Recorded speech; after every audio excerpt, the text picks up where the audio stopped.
الحمد لله والصلاة والسلام على رسول الله وعلى آله وصحبه ومن والاه. قشتنا لا بريدة ركني سيم لركن كانوا بيكاني إيمان بخواي برودجار من باسكر وإيمان بملائكة كاني خوا سلامي خواي برودجاريان للسربية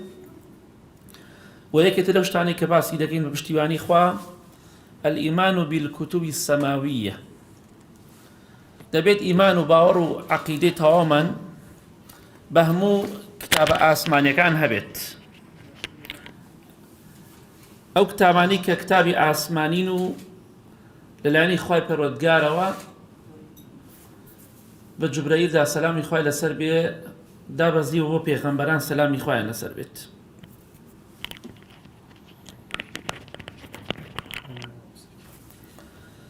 وهو الإيمان بأن الله تعالى إيمان هنان بيام آسمانيا كان شون دبيت أويك إيمان باورمان بوهبت كخواي پروردگار بأن الله تعالى أنزل كتبه على رسله كخواي قولو مهربان كتابة كان خوي كتب جمعي كتابة رسول جمعي رسولة واتا پیغمبران سلامي خواهن لسر بيت إيمان من بوهبت هول بدن قلميكتان بيبه هندي وشي بينوسن لسري بوي فيري عربية كفا باشي بن ببشتيواني خواهي قولا لإقامة الحجة على خلقه بووي أم كتاب آسمانيانا أم بيام آسمانيانا ببيت حجة واتا بلغة على خلقه بوسا دروس قاوكاني خواهي پرودگار بيقومان دەبێتە بەڵگەیەک بۆ دنیا و قیامەتیان ڕێنیشاندەرێکیان بۆ دنیایان و دەبێتە هۆکارێک بۆ بەختەوەری قیامەتیان خەڵقیش واتە ئەوەی کە خوای گەورە دروستی کردووە بعد أن خلقهم حنفاء على الفطرة خوای گەورە میهرەبان دوایەوەی کە مرۆڤەکانی دروست کردووە لەسەر فیترەت واتە فیترەتیان پاکە ئەگەر کەسانێک هەبێ تێکی نەدەن بێگومان ئەو کەسانی کە لەدایک دەبن هەتا من بە منداڵی خوای گەورە لەسەر فیترەت و ئیمان دروستیان دەکات ئیلا پێغەمبەری خوا دەفەرمێ صلی الله علیه وسلم جاری وایە باوکیان دەیان کاتە گاور دەیان کاتە جوولەکە دەیان کاتە مەجووسی و ئاگرپەرست یا دەیان کاتە بێدین هەر شتێتر دایک و باوک ئەگینا مناڵ کە لەدایک دەبێ و خوای گەورە لەسەر فیترەت و عقیدە و بیر و باوەڕێک دروستی دەکات کە باوەڕی بە خوای گەورە هەیە باوەڕی بە هەموو شتێکە کە خوای گەورە فەرموو بێتی ئیلا کەسانێکی خراپ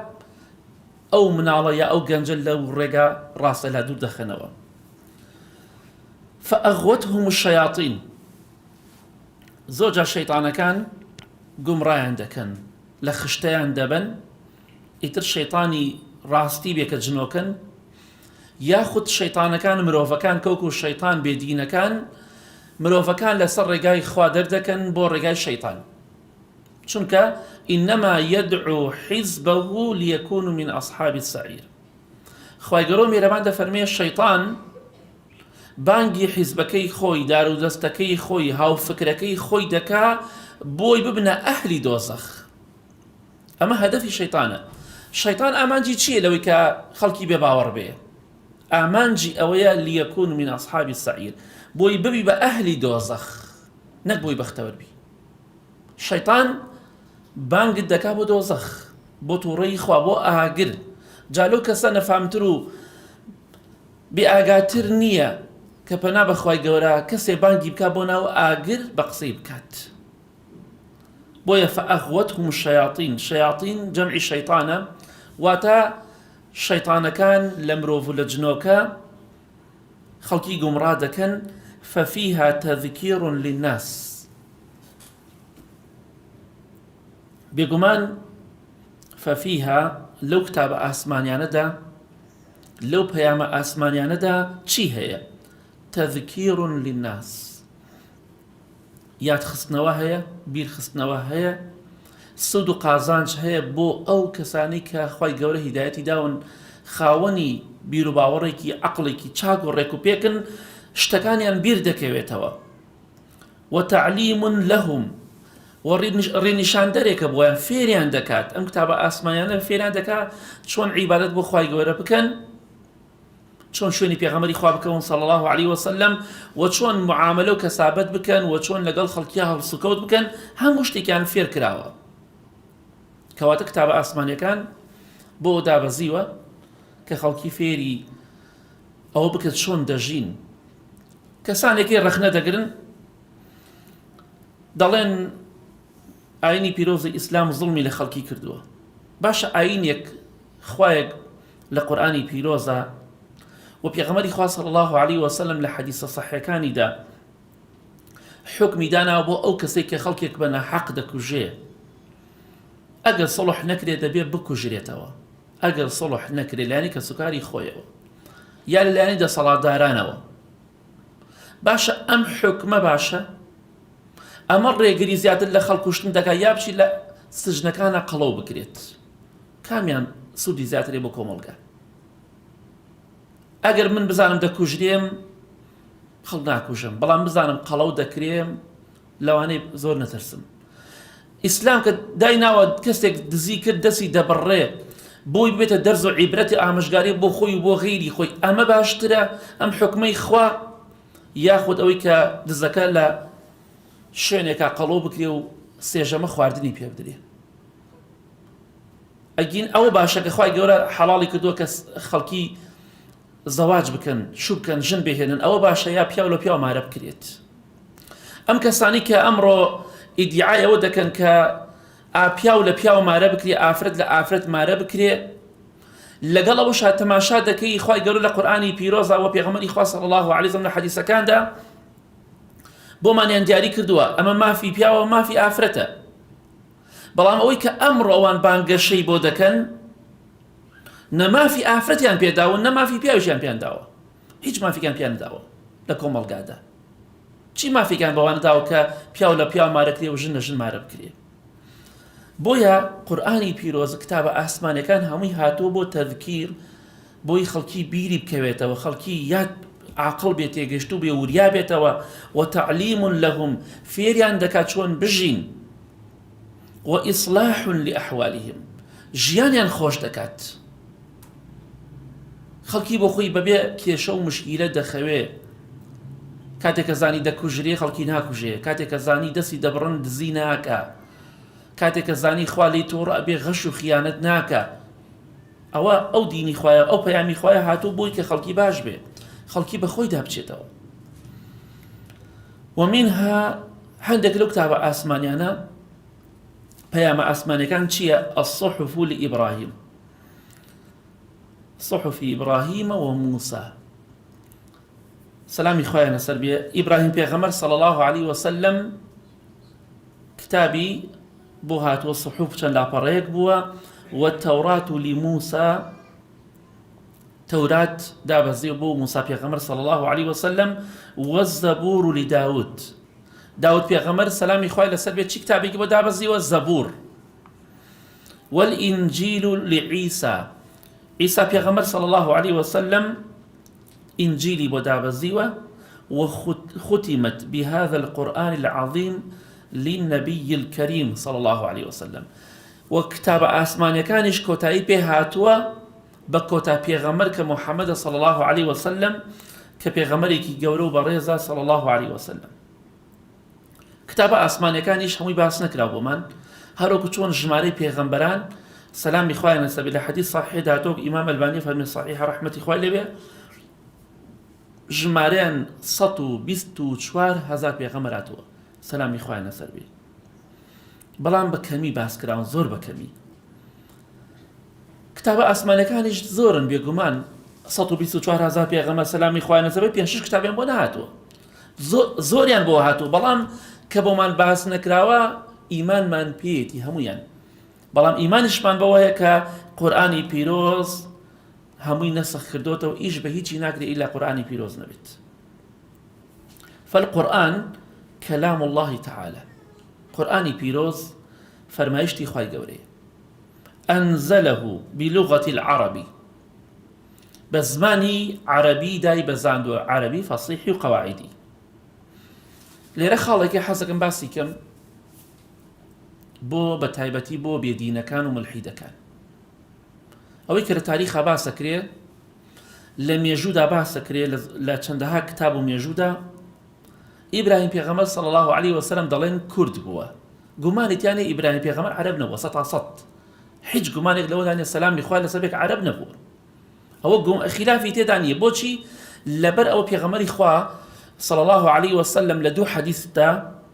كي كان صحيح بخاريا أفرمي إسماعيل بيغمر سلامي خواه لسبيه لجره مكانه فيري عربي بو كواتا عرب نبوه فيري عربي بو أقل من علي عربي بدو صار بعربية زانيه لجره مكانه كهاتن لا يهاجر لا يندا لما كلاي آيو زمزم لو أنا تيكاليان بو فيري عربي بو كواتا عرب نبوه كخوشي عرب نبوه إبراهيم عرب نبوه سلامي خواه لسبيه أما رونو أشكرايا وبيغمر إخوة صلى الله عليه وسلم لحديثك صحيح دا فرمي يكم كسك كبزماني عربي قواعد قصي كردبه إسماعيل بيغمبر بو سلامي خواه لسبيه تمني چنك بو 14 سال بو تمني 14 سال بو بيشتر زماني جلفي دلي عامي هبوه عرب هبونا بلام زور نبونا بەڵام یەکەم کەسێک کە زمانی عەرەبی قسەی کردبێ بە ئەوش بە وەحی چونکە پێغەمبەران سەلامی خوای لەسەر بێ هەموو شتێکیان وەحیە بە وەحی خوای پەروەردگار ئیسماعیل پێغەمبەری سەلامی خوای لەسەر بێ فێری قەواعیدی عەرەبی کرد و دەری بڕی یەکەم کەسێک قەواعیدی لە مرۆڤە قەواعیدی دەربڕی بێ ئیسماعیل پێغەمبەر بۆ سەلامی خوای لەسەر لە پێش ئەودا قەواعیدی عەرەبی نەبووە بە هیچ جۆرێک هەبووە جڵفەکە هەبووە جرهومەکان و غەیری ئەوان لێرەدا بەسمان خاڵێکە بۆ بێدینەکان و ملحیدەکان ئێمە دەڵێن لەسەر ئەو ڕێئەی کە زۆرێک لە هەتا لە عەرەبەکان لە فارسەکان لە غەیری ئەوان دەڵێن ئیبراهیم صلی الله عليه وسلم کورد بووە کەسێکی کورد بووە ئێمە دەڵێن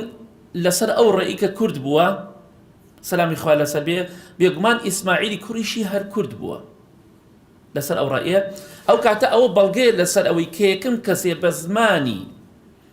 عەرەبی قەواعیدی قسەی کردبێ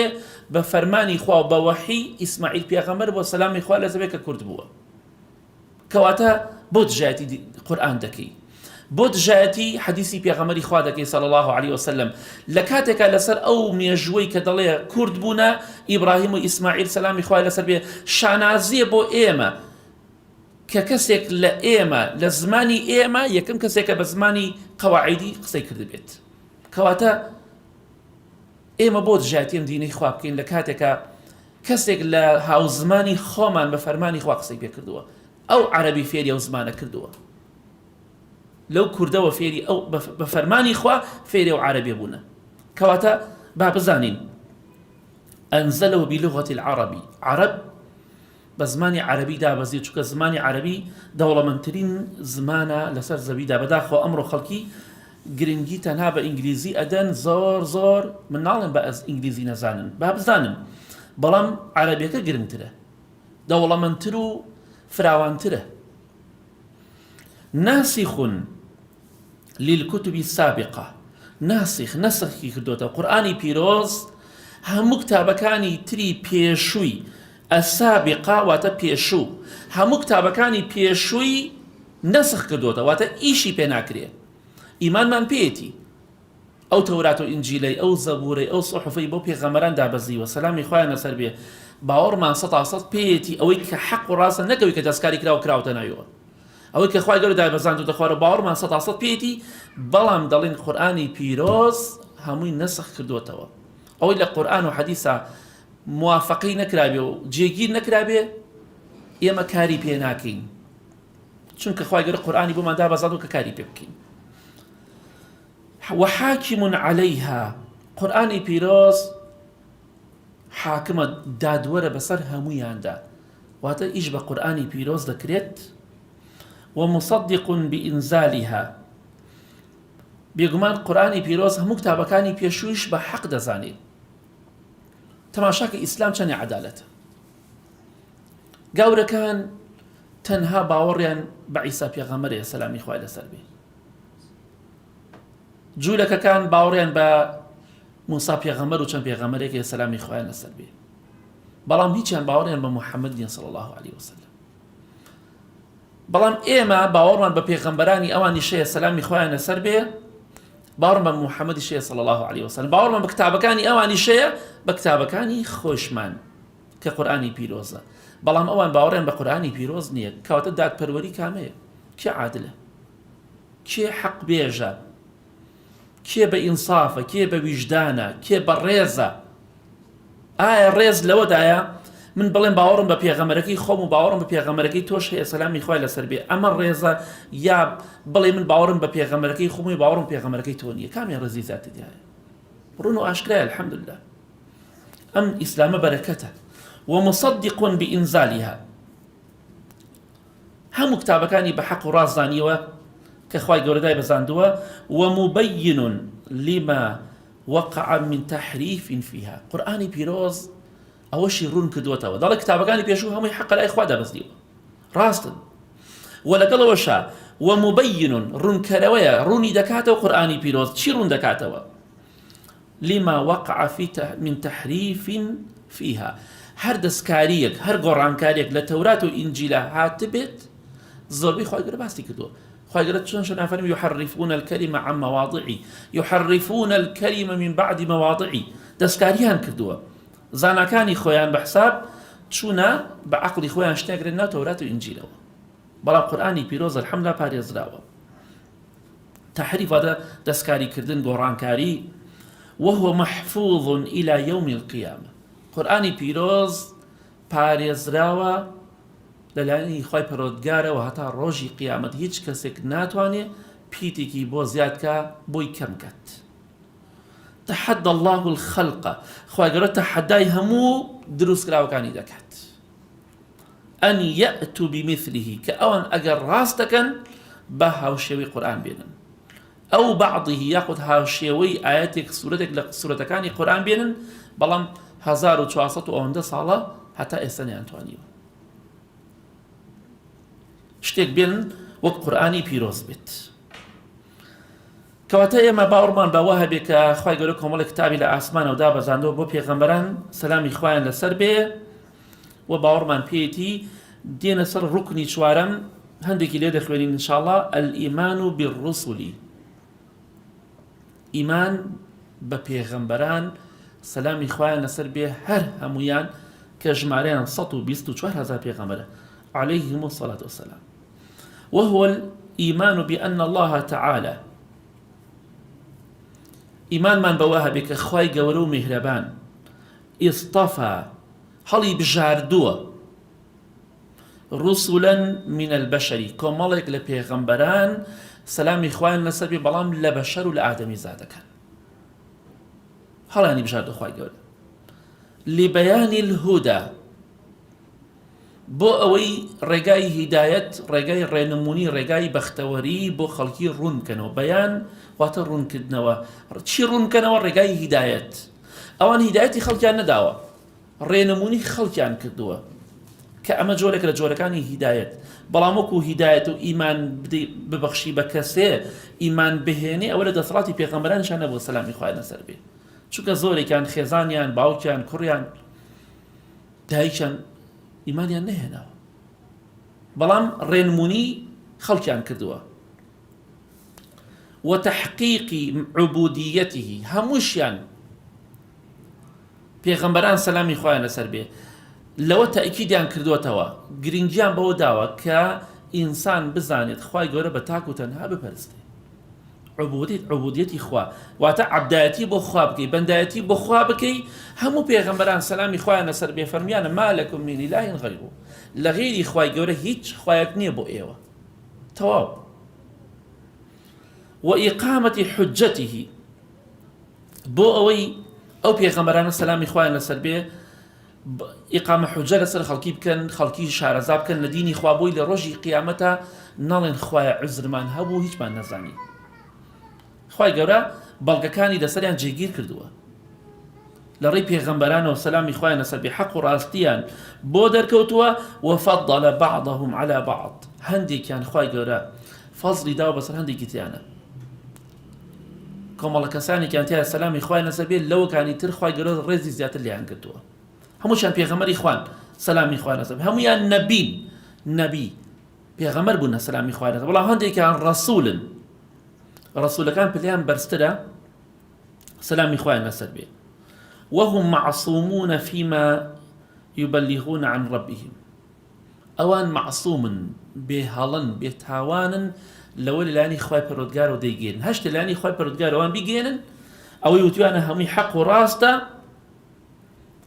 شتێکیان لایەنی خوای پەروەردگارە پێ نەوتراوە خیانەتیان لێ کرد بێ نەیانگەیان بێ یا دەستکاریان کرد بێ چۆن هاتووە ئەوە فەرمانیان پێکرا و جێبەجێیان کردووە لە هەموو کەسێ ئەمینتر بوونە بۆیە خوای گەورە هەڵیانی بژاردووە سەلامی خوایان لەسەر بێ ولهم معجزات تؤيد رسالتهم کۆمەڵێک معجزەیان هەبووە معجزە شتێکە لە توانای ئینسانە نییە کەرامات بۆ غەیری پێغەمبەرانە سەلامی خوایان لەسەر بێ بەڵام ئیسا کاتێک کە دەڵێن معجزە بۆ پێغەمبەری خوایە ساڵسان بەڵام کەوتمان کەرامات ئەو بۆ ئیمامی ئەوبەکر و بۆ هەموو سەحابە و تابعین و پیاوچاکانە ئەو بێڵن کەرامات واتە ڕێز و حورمەتێکە خوای بەخشێ بە کەسێک خوای گەورە کۆمەڵێن معجزەی پێیان بەخشی بوو سەلامی خوایان لەسەر بێت تؤيد ئەم معجزانە بۆ چی بوو تؤيد تەئیدی چیە کرد پشتیوانی چی دەکرد پشتگیری چی دەکرد ریسالەتەهم پشتیوانی لە پەیامەکەی ئەوان دەکرد ئەو معجزانە پیشانی خەڵکیان دەدا بۆ ئەوەی کە خەڵکی بۆی بسەلمێ و بۆی دڵنیا بێتەوە لەوەی کە خوای گەورە حەق و ڕاستە کە ئەمانی ناردووە خوای گەورە حەق و ڕاستە دوێ عیبادەتی بۆ بکرێ و ئەمانش لەلایەنی خوای پەروەردگار و هاتوونە سەلامی خوایان لەسەر بێت دەبێت عیبادەتیان بۆ بکرێ بۆ ئەو خوای پەروەردگار یعنی مەبەسمان عیبادەت بکرێ بۆ خوای پەروەردگار و گوێڕایەڵی ئەوانیش بکرێ سەلامی خوایان لەسەر بێت هەمویان و فەرمیانە عیبادەت بکەن بۆ خوای گەورە و ئەطیعون و گوێڕایەڵی ئێمەش بکەن و جەمیعهم هەمویان سەلامی خوایان لەسەر بێ يصدق بعضهم بعضا هەند بێگومان ئەوان هەندێکیان بەڕاست دەزانن بۆچی دەڵێ هەندێکیان بەڕاست دەزانن چونکە خۆ پێغەمبەران سەلامی خوای لەسەر هەمویان یەکتریان نەناسیوە لە ژیاندا چونکە بە مروری زەمن هاتوونە پێغەمبەری خوا صلی الله علیه و سلم مەرج نییە ناوی هەموو پێغەمبەرەکانی زانبیا یا موسی پێغەمبەر سەلامی خوای لەسەر بێ ئەوانەی سەردەمی خۆیان پێش خۆیان کاسێک دوای ئەوان هاتووە ئەوان هەر نەیاناسیوە چونکە دوای ئەوان هاتووە ئیلا مەگەر پێغەمبەری خوا صلی الله عليه وسلم یاخود هەندێشتی تایبەت کە خوای گەورە پیانی فەرموو بێت هەمویان فەرمیانە عیبادەت بۆ خوای گەورە بکەن و گوێڕایەڵی ئێمەش بکەن في أصول الرسالة لبنچینەی پەیامەکانی خوای گەورەدا ئەوان هەمویان پشتیوانی یەکتریان کردووە من التوحید والعیبادە لە یەک خواپەرستیە و لە عیبادەت بۆ خوای گەورەدا هەمویان یەکسان بوونە سەلامی خوای لەسەر بێ هیچ کەسێکان بانگەوازی ئەوەی نەکردووە کە عیبادەتی بۆ بکرێ بپەرسترێ فەرمیانە گوێڕایەڵیمان بکەن عیبادەت تەنها بۆ خوای گەورە دەکرێت وإن اختلفت بعض شرائعهم هەچەنێ شەریعەتەکانیان پەیامەکانیان بێگومان لە عەقیدە و بیر و باوەڕدا هەمووی یەک بووە خوای گەورە بە تاک و تەنها دەپەرستێ شەریکی نییە بەڵام لە مەسەلەی شەریعەتە لە مەسەلەی هەندێک عیبادەتە جیاوازی هەبووە لە نوێژەکانیانە لە ڕۆژوگرتنیانە هەندێک شتێک لەسەر ئێمە حرام کراوە لەسەر ئەوان حەڵاڵ کرابێ ئەم شتانە هەبووە ئەم لە شەریعەتە بەڵام وەکو بیر و باوەڕ و عەقیدە و ئیمان هەمووی یەک پەیامێک بووە هەمووی ئەوەی ئەن اعبدوا الله واجتنبوا الطاغوت هەمویان فەرمانیان کردو عیبادەت بۆ خوا بکرێ عیبادەت بۆ کەسانە نەکرێ کە ملهوڕی دەکەن و لە سنووری خۆیان دەرچوونە وأفضلهم لەم 124,000 پێغەمبەرە سەلامی خوایان لەسەر بێ گەورەترینیان و بەڕێزترینیان هەمویان پلان بەرزتر بێ أولو العزم من الرسل أولو العزم بيغلنا بيغمبران سلام إخوانا سبك بريتين لنوح وإبراهيم وموسى وعيسى ومحمد صلى الله عليهم أجمعين أم بينش بيغمبران سلام إخوانا سبك لهمو بيغمبران سلام إخوانا سبك بلوبايان برسربوه إذا الصحابة كان هم يك بلوبايان نية خواجد فمي وكلا وعد الله الحسنى خواب مزجيني بهشتي بيان دا وعد بيان دا وبيان خدا بهشته بلام آية چوار خەلیفەکە و کەسەکانی تروان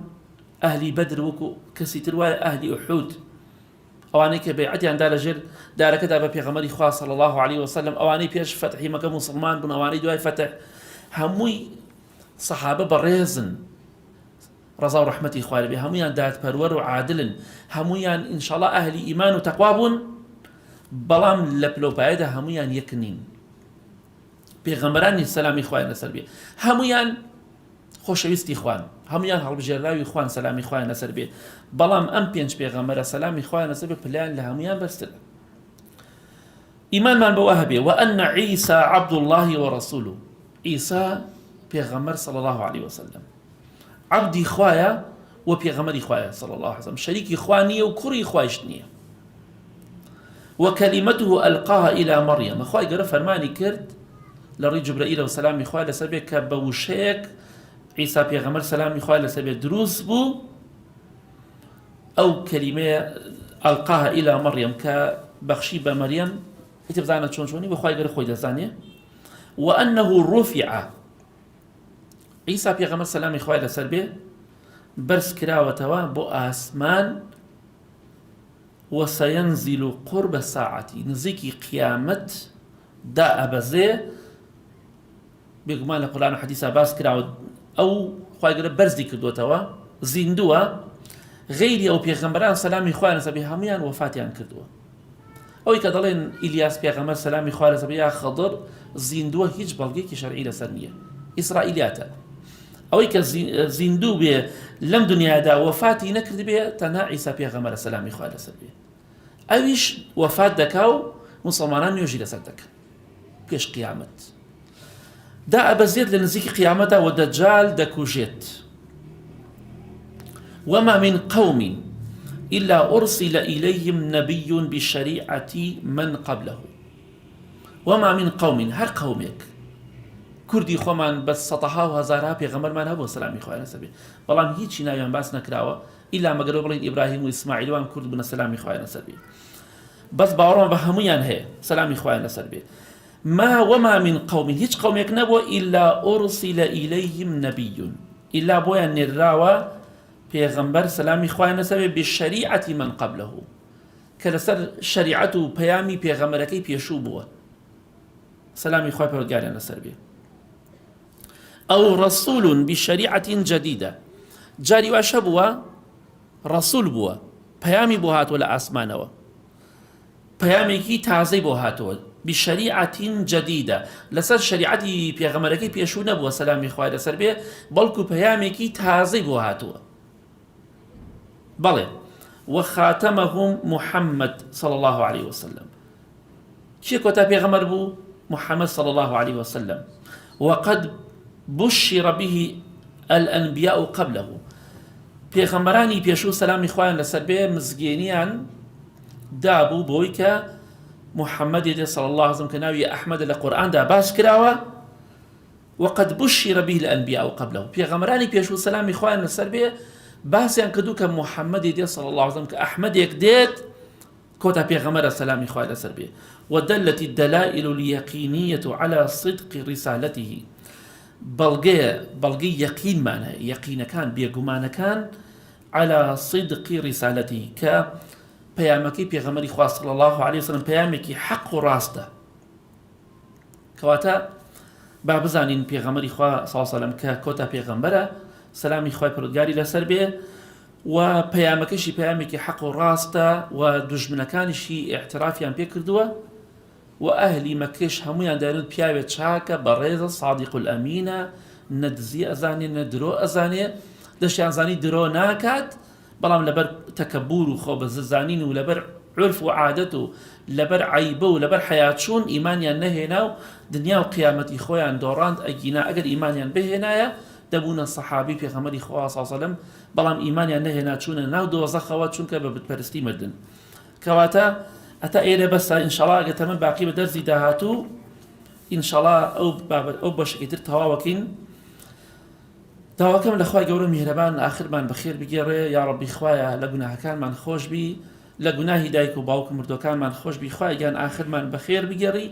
لە ڕۆژی قیامەتە لەگەڵ پێغەمبەران و شەهیدان و پیاوچاکانە حەشرمان کەی ئەم مەجلیسانە بکەیتە کەفارەتی گوناهە زۆرەکانمان. آمين آمين آمين وصلى الله على محمد وآله وصحبه أجمعين.